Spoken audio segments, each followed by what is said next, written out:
Un couple rêve d'avoir un enfant. Sa maison avoisine un joli jardin où habite une vilaine sorcière. La future mère a envie de manger de la réponse, c'est-à-dire un type de salade. Son mari va en cueillir au jardin de la sorcière qui le surprend. Elle lui épargne la vie à condition qu'il lui donne son enfant. La sorcière emporte la fillette et la nomme Réponse.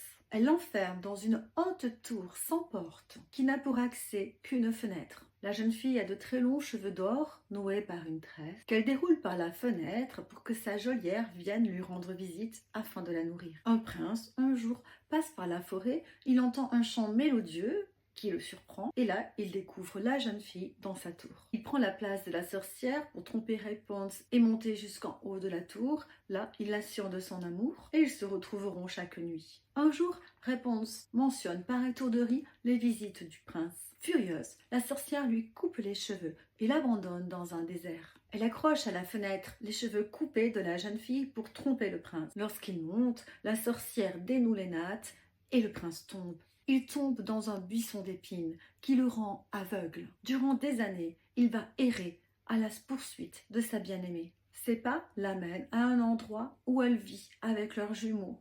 Les larmes d'amour de Réponse rendent sa vue au prince.